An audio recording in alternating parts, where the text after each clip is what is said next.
Ladies and gentlemen, it's all like a steaming pot of neck bones. No, I did not steal that line. This is Dr. Chris Featherstone here for yet another episode of UnSKripted. We are live here. It's Tuesday night. You know what that means. I have some of the biggest, the baddest, the best wrestlers of today and yesteryear, and this one is no different. Listen, man, this person has no clue about this, but true story. So people know that I've been a pro wrestling fan since the mid 80s, and he'll probably laugh when he knows about this because he has no idea about this. So probably around 2000 or so, I was in college or going to college, and it was around 2000, 2001. And actually it was me and a bunch of friends. We made I coined something called the Stevie Ray Face, right? And the interesting part was we would just do the face, right? And it became a thing. Like as you see with my shows with Vince Russo, I love turning things into gimmicks. And I turned the Stevie Ray Face into gimmicks. And here was the gimmick of the Stevie Ray Face. So you can't get caught slipping with the Stevie Ray Face. And so what we used to do, me and a few friends, we used to turn this thing into a gimmick. And you have to make sure that you don't get caught slipping with the Stevie Ray Face. So you always had to be on cue and very aware of your surroundings, because we were at college and I would be like on a mountaintop, valley low. I'd be like in someone's door, and if you got caught slipping, you would crumble, right? And so me and my friends would make sure that we didn't get caught with the face, and someone would turn around and I would be right by somebody. It would be somewhere like shopping or some restaurant. They didn't know I was there, and they would turn around to, ladies and gentlemen, WWE Hall of Famer Stevie Ray. How are you tonight, my man?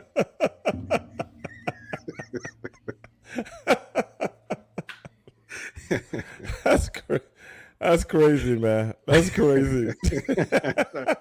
True story, man. True story, man. Don't get caught with the face. And we would just try to. We would sneak on them. We would sneak on people. People would not know. Like I would. We would. It would got to the point where we'd be like going to each other's apartments, and they would come out like late at night. Oh, I got hit by the face. And we all in college. We were all went to the same college. And we would go out of class and we would be in front of the classroom just to give the other person the face, man. Unbelievable. True story. Man. That's crazy. That's crazy. How are you tonight, my man? Oh, great, brother. Awesome, man. Well, it's great to have you on the show tonight, man. You ready to get into these questions? Oh, yeah. Awesome. Let's start off with Guillermo. Did you watch the WWE Top 50 Greatest Tag Team Countdown, and what is your opinion on that? And congratulations for being recognized. Actually, I didn't. To be honest, I don't really indulge in a lot of things when it comes to professional wrestling. Mm-hmm. As far as I don't even know who I would have saw that at. What was that at? I don't even know. I think WWE recognized the top 50 greatest on like their YouTube page or something like that. Or no wonder. No wonder I didn't see it. I think where were we on there? I don't know. Someone tagged me, and I don't remember what it was. I don't remember. Yeah, I don't remember what it is. But no, to his question, no, man. I'm sorry, I didn't. Let's see. Y'all were number. Oh goodness. I don't even see Harlem Heat. Oh, wait. Harlem Heat's. Oh. In your opinion, I don't even see y'all on there. Oh, then no wonder I can't have a opinion on something if I'm not even involved with it, man. I don't know. This is terrible. Yeah, you're not even on there. Yeah. Oh, well. I guess since Harlem Heat was never officially a WWE team, although he made WWE Hall of Fame, but Yeah. You're in my personal all-time top 5. I appreciate that, man. Yeah. Let's go with Ruto. What legendary tag team did you idolize growing up, and what 4 professional tag teams would you put in your Mount Rushmore of wrestling? Man, you know something? I didn't really. I tell you, the tag team that I really think about was a tag team when I was a kid. A lot of people probably don't remember them, but it was Bronco Lubitsch and Chris Markoff. And they were from, supposedly from Yugoslavia.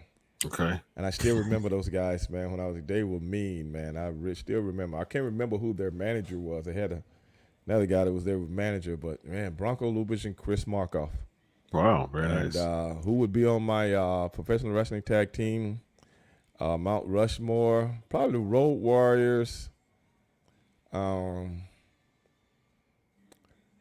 Midnight Express, my brother and I, and whoever else you want to put on there. Yeah.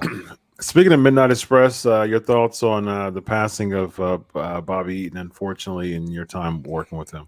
Actually, man, I just talked about Bobby this week, and I talked a little bit about him last week when we learned that he had passed. Mm-hmm. And I just told people, man, what a good guy the guy was, man. What a cool guy. And a lot of the things that my brother and I kind of implemented for ourselves, we kind of liked the way the Midnight Express did things, but in a different kind of way. But just the way they carried themselves and the way they moved in the ring and the way they, implemented their tag team skills, me and my brother kind of like, okay, we want to take that and take it to another level. A lot of people don't know that, but it's very, very true. Yeah, Jericho shared a story about him always wanting to call things on the fly in the ring, and he always carried a bag full of extra stuff, like extra socks and extra toothpaste and things like that. Do you recall him doing that? Yeah. Yeah. Very caring guy. That's awesome. Yeah. Hey man, you need this. Hey man, you need. I'm like, okay, dog. He's just a good guy, man. I really miss him, man. He's good people. Mm-hmm. We need more people, not so much as in the wrestling business, but the world would be a better place if it was more people like Bobby Eaton. That's no lie. Very nice. Still one of the greatest theme songs of all time. Just far beyond their time as far as the theme song is concerned. I'm a big theme song guy, and they were definitely one. I really liked y'all's too. But I think the Midnight Express definitely was up there, far past their time as far as beyond their time. Awesome theme song. Guillermo's asking, how was the transition from wrestler to color commentator? What was the best part of being a commentator? Did you have a script or not? I'd imagine you didn't have a script or not calling people yaks and tomatoes and fruit booties. Actually, a lot of people don't know. That's actually what I was going to go to school for. I wanted to be in radio. Oh, nice. Yeah, so it wasn't a real big transformation because I had done it as a young man. So once the thing that was difficult for me was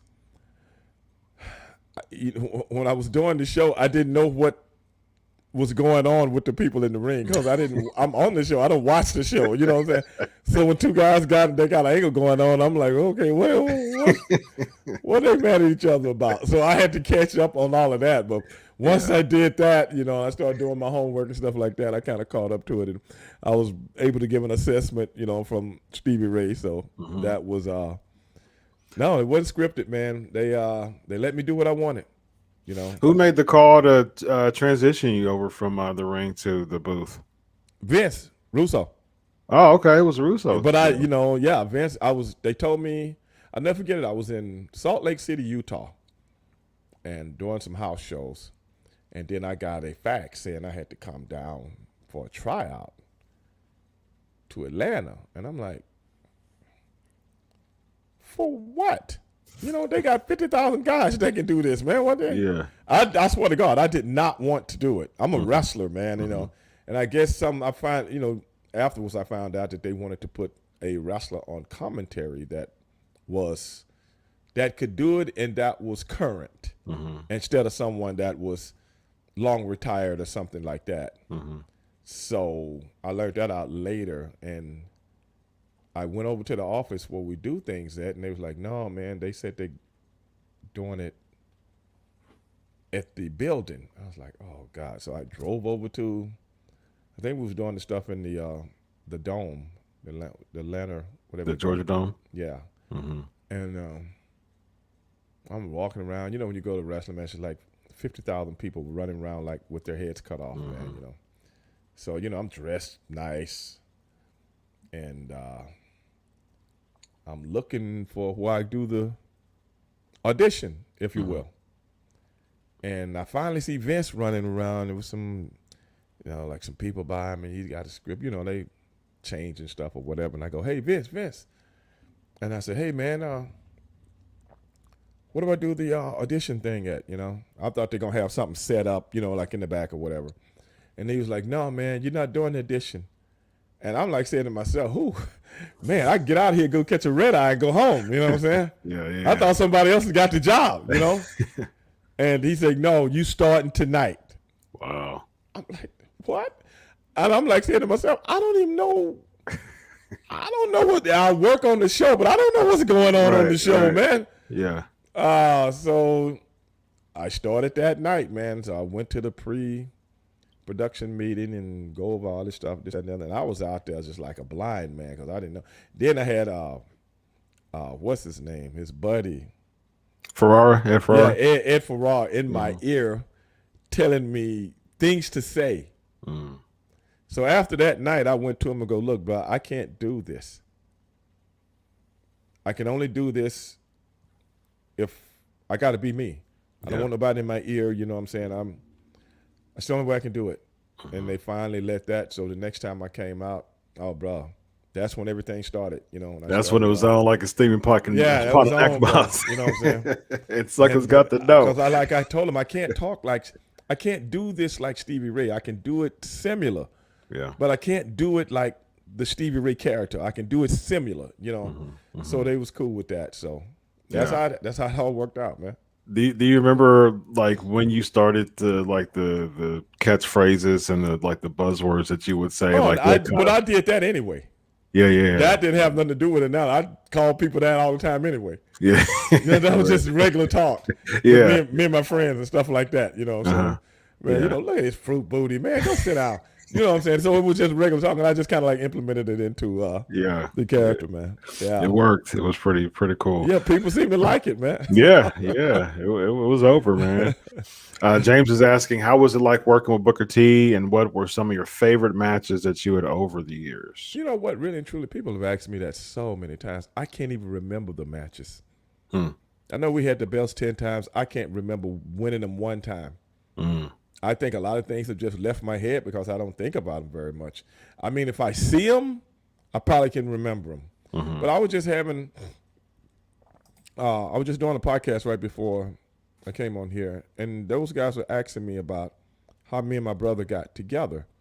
And I still remember that first match me and my brother had together as a tag team. And do you know that's really the only match I can remember? All the other ones are kind of cluttered in my head, if that makes sense. If somebody say something and jog something, then things will come back. But as far as me just thinking up off the top of my head, man, we had so many matches together that, man. Now, the match we had against the Nasty Boys,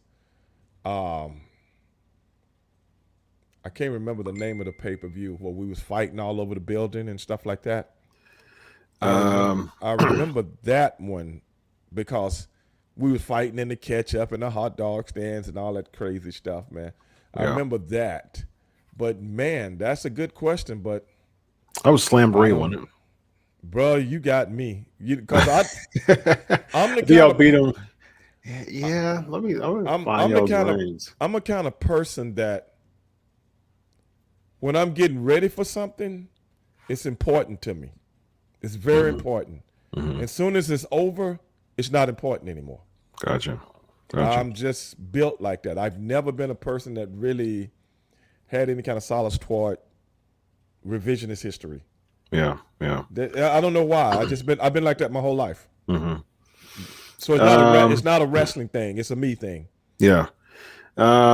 Speaking of jogging, let's see. Your first reign was Saturday night, beating Stars and Stripes. I know they're all printed up somewhere. Yeah. You know what I'm saying? And I've seen them.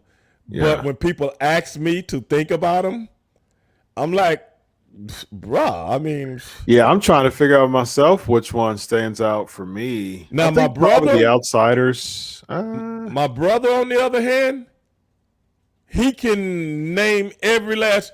I remember when we was up to like 6 or 7.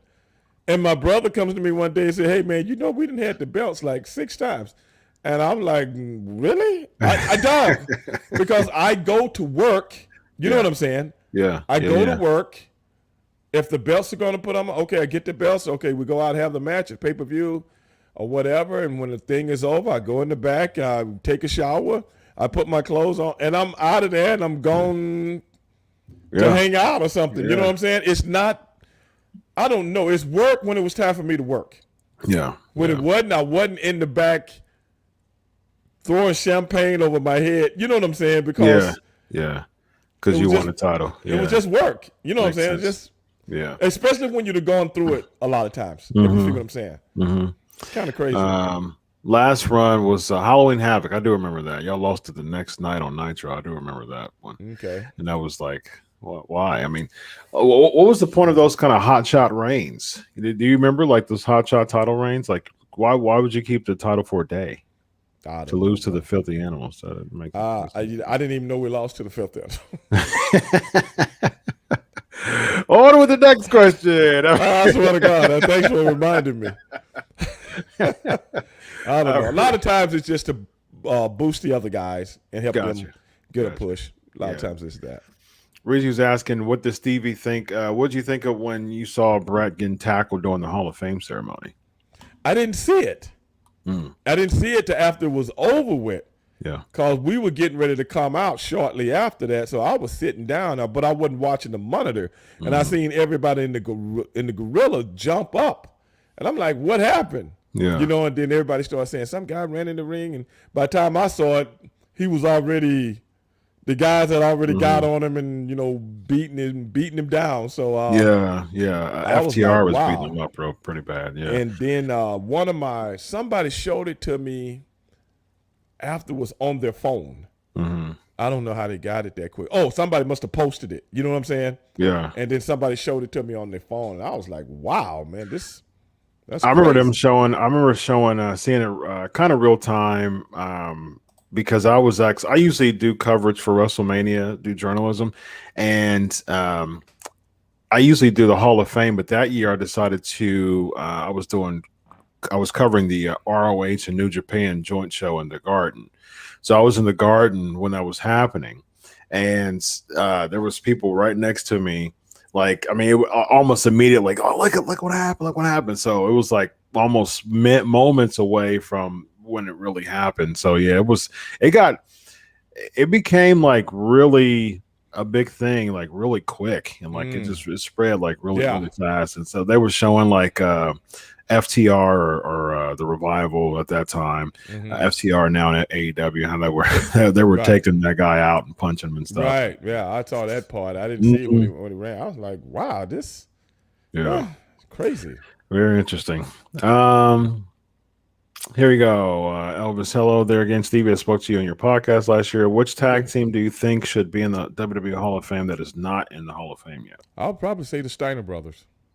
Yeah. Do you ever think they will be, though? Because I know that Scott probably got so much not. heat with Probably not. But I'm just saying somebody that deserves to be there. It's the Steiner brothers. Yeah, I agree. Yeah. I totally agree. Yeah. Yeah. Let's see. Did WWE plan a Revival versus Harlem Heat feud? If so, why did it not happen? Alan, I have no information on that whatsoever. Speaking of Scott Steiner, do you have any funny Scott Steiner story? Actually, I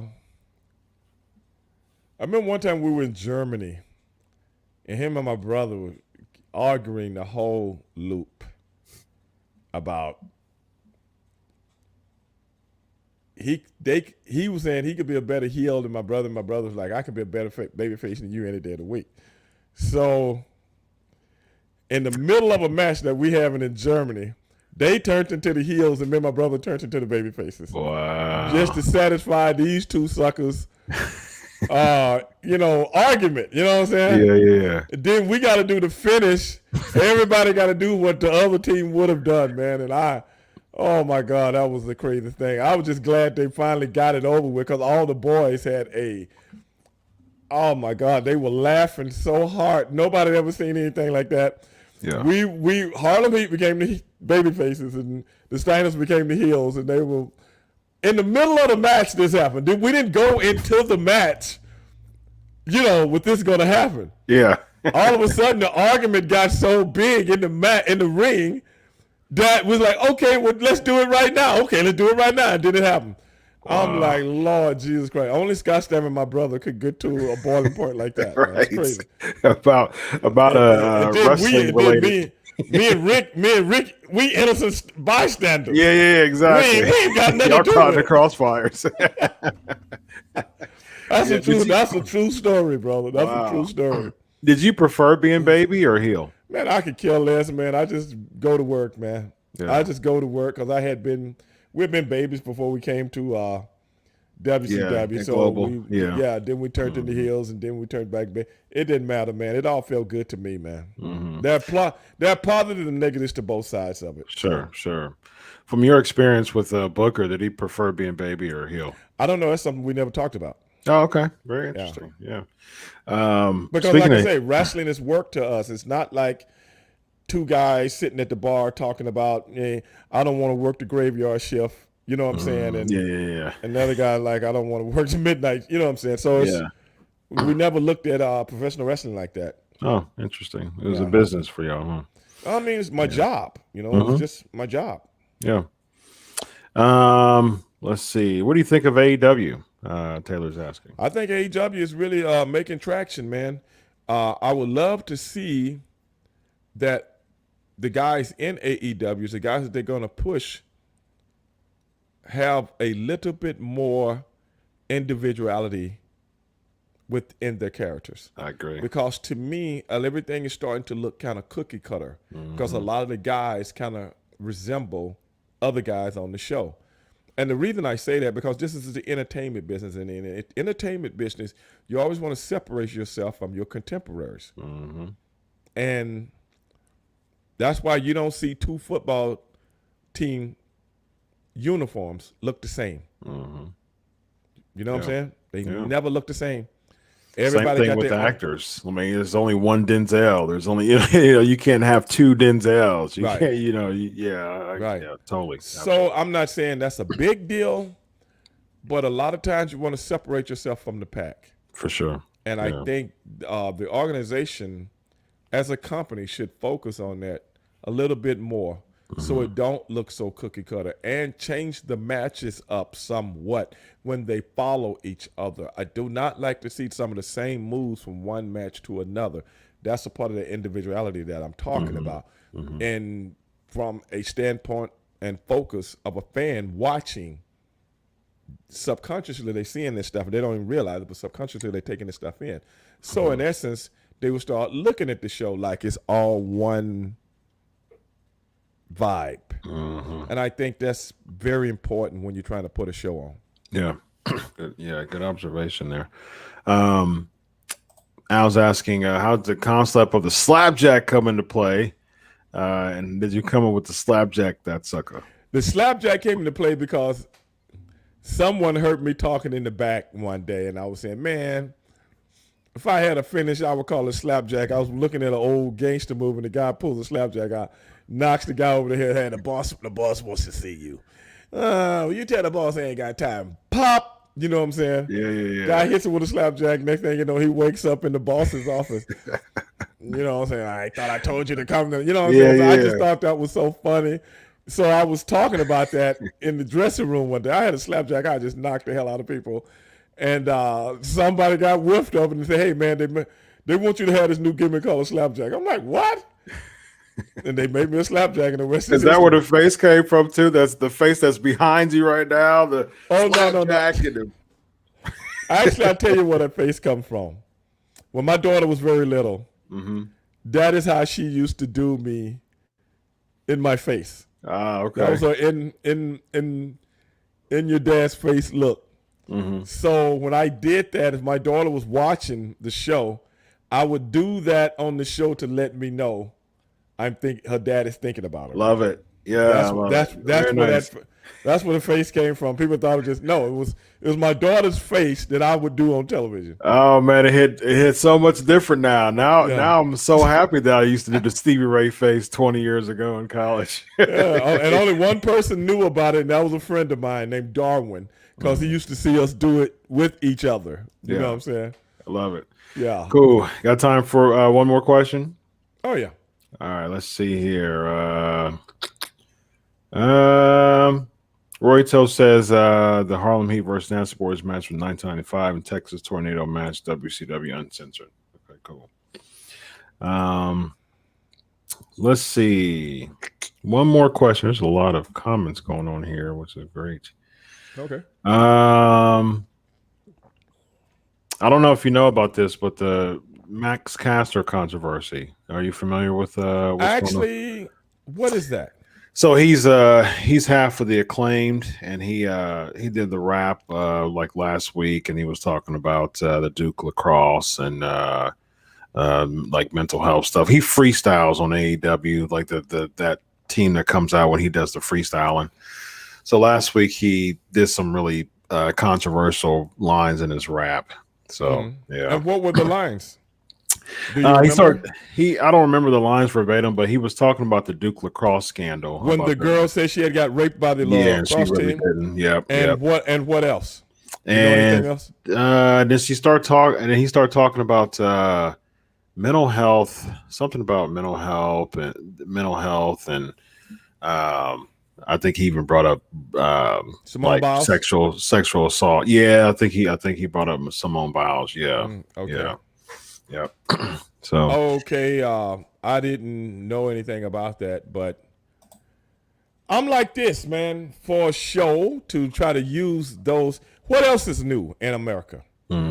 What else is new in America when people go out of their way to kind of castigate black people as the people in this country that are actually doing the most inverted things known to man to try to get a rise out of someone? What else is new? So in essence, what you look at as controversy in the real world is very normal. Yeah, I agree with that. For one, and for two, what do you think? To kind of cap this up regarding that, where do you think the line is drawn when it comes to someone playing a heel, and bringing in some reality factors, just trying to heal it up? Like, where do you think the line's drawn? Well, first of all, I played a heel for a long, long time. Mm-hmm. Even after WCW, for years, I was going back and forth overseas. I played a heel a long, long time. I never had to resort to cheap heat. I'm a bad dude. I don't need cheap heat. Yeah. Like a Kobe Covington. Okay. Or this guy, Max Caster, or whatever his name is. Yeah. To get over, because brother, if you got a result to that, you ain't got a career in front of you anyway. Well, there you go. That's what I think. Yeah. And for a company to result to that, especially a company that's owned by a person of color, supposedly. Okay? So maybe some people that are in this country, people of color that will be deemed as people of color in this country, but in your own mind, you're not. Yeah, I heard he was suspended for that because of. But how do you even let that get by?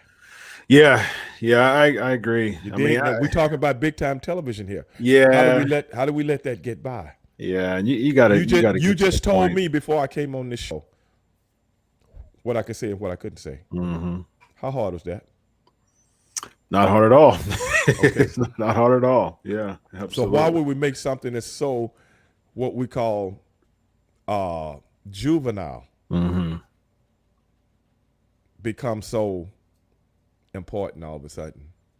I think the problem with that, Stevie, is that a lot of time that's became a lot of the wrestling culture itself. Just a real type of juvenile, I can dig it. Type of mentality. And it's unfortunate though, because I'm a traditionalist when it comes to that. But I agree with you with the cheap heat, though. You know what I mean? I can dig it, but not at that. This ain't some house show. Correct. Yeah. This is big time television. Yeah. And you already know what's going on in this world. Yeah. Yeah. For your mind to even want to go there, you already know what's up. For sure. I'm never going to say somebody's stupid just because they did something stupid. But what's that stupidity calculated? Because Dr. Chris and Stevie Ray is talking about it right now. And on top of that, somebody just sent in a comment asking me about it. So it's working. Yeah. Final one. What do you think about Jimmy Cornette? James E. Cornette. What about Jimmy, man? Jimmy's my man, bro. Jimmy is my man, bro. Matter of fact, last night I was doing my show with Jimmy Tibbs. He's a comedian, and Jimmy's a wrestling historian also.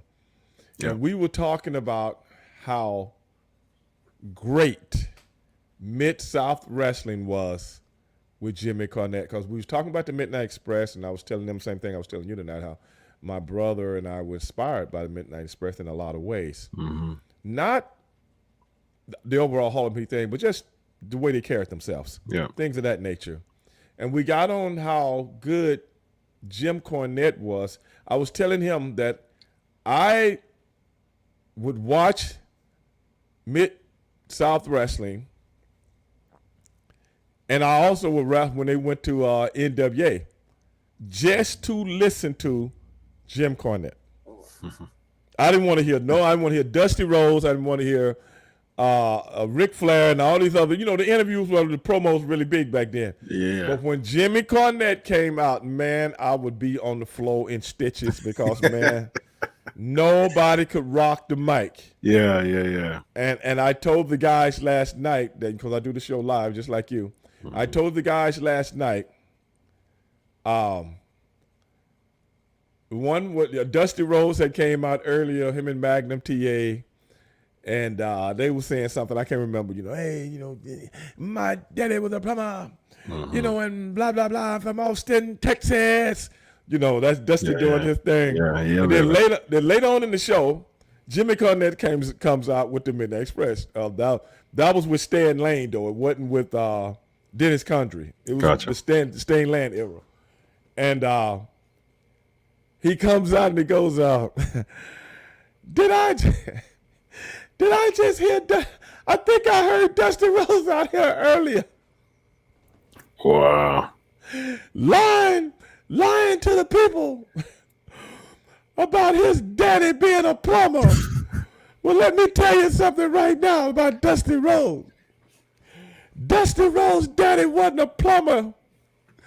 Dusty Rhodes' daddy was a drunk. Oh. His daddy was a drunk that lived in the gutter every day of his life. His daddy was born in the sewer. He lived in the sewer and he died in the sewer. He committed suicide. That's how you get some heat, man. Oh. That's how you get some heat. I fell off my couch laughing.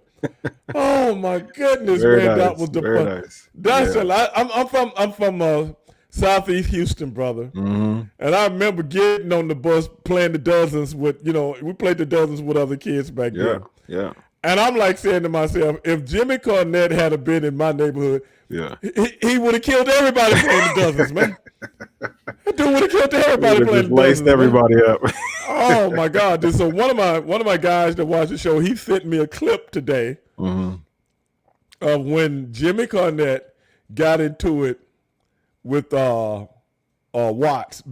Yeah. And Bill Watts kept calling him a sissy, and he slapped Jimmy Cornette. Oh my God, it was so funny. Jimmy Cornette, my mama, you embarrassed me. My mama's gonna buy this company, and you know what I'm gonna do? I'm not gonna fire you. I'm gonna make sure you're in the back cleaning the toilet. Oh, love it. Yeah, he does that. Yeah, his promo was on fire, man. Bro. It was on fire. Brother. Oh my goodness, man. That was that's television. For sure. Absolutely. That's television, man, 100%. because you can't script it. Yep. Exactly. Yeah. And that's how you get heat, man. Yeah. Oh, God. That's how you get heat. Yeah. Man, it's been a pleasure, man. Let the listeners know where to find you on your show, man. Hey, man, you can see my show right behind me. This is the world's most controversial podcast, Straight Shooting with Stevie Ray. And they can go to, you can go to my Patreon. We also have a Patreon channel. I don't know if you can see it, but it's on there. My back might be to it. But Stevie Ray TV, that's what you look up. Nice. Whether it's on Patreon, whether it's on Twitch, or whether it's on YouTube. You go to Stevie Ray, find Stevie Ray TV, and you see some of the best stuff out there as far as podcasting is going, man. But that's what I'm doing, and that's what we're doing, man. And it's having a lot of fun with it. Awesome, man. Stevie, it's been a pleasure, man. Thanks for coming on the show tonight. No problem, bro. Awesome. Have a good night. You too. Bye-bye.